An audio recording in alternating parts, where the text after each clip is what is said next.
Do you feel these embarrassing failures led them to form UC Sysdef? If you were simply advocating for your fellow inmates, why didn't you just go through the proper channels? And you were imprisoned there for how long? For our listeners' benefit, that was the star station in orbit around Voli that you destroyed just before your arrest, correct? Well, that's it then. Thank you for your.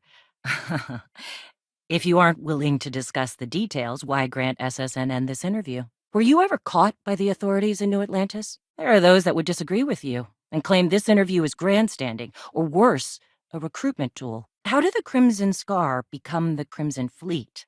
His ruthlessness and desire for wealth has landed him squarely at the top of the wanted list for every major law enforcement agency in the galaxy. So you'd consider extortion, robbery, burglary, kidnapping, assault, and murder to be positive life influences? Is there any particular reason that you started the riots that eventually led to the worst prison break in United Colonies history? So tell us about Jasper Cricks's version of the Crimson Scar.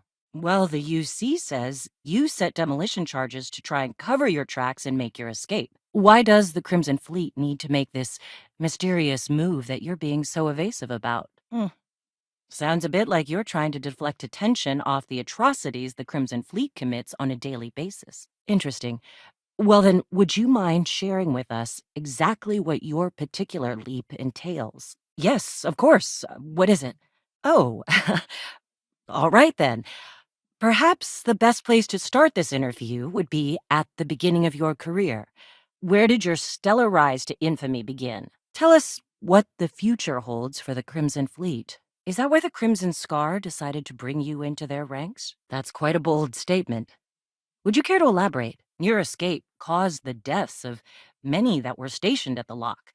Some would brand that as a bit dismissive for what you're describing as a protest. So are we to assume that you're taking the leap? That Jasper Cricks is moving on to bigger and better things in his life? Yes, well, being blindfolded and then grav jumped to what appears to be an abandoned mining facility isn't exactly what I'd call an invitation. Were these violent crimes? Murders? My guest tonight is one of the most notorious criminals in the settled systems. How many credits does Jasper Cricks need until he's satisfied? After all, SSNN reaches every corner of the settled systems, and your aspirations could inspire the directionless to turn to the fleet. Certainly. Let's talk about something else. Yes, let's talk about that. It appears you weren't satisfied with terrorizing New Atlantis alone. Frankly, I was a bit surprised to receive any type of response at all. Would you mind telling me why you decided to do this interview? Tell us about your arrest. Perhaps this was the first time you had finally reached too far. Most people assume this is when the UC decided to actively set up a task force to pursue the Crimson Scar. What changed that? Was it the robbery in 2218? And this is how the Crimson Fleet was born. I am, of course, speaking of the self-appointed leader of the Crimson Fleet himself, Jasper Cricks. Good evening, Mr. Cricks. When is enough going to be enough?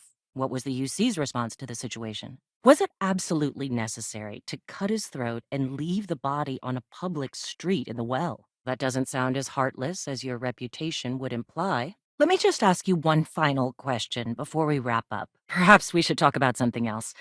Hello, everyone. I'm Gayle Dunnigan of SSNN, and this is Galact Talk. There's no need to get personal. I'm simply trying to state the facts so that our listeners can make judgments of their own. I understand. You have my word.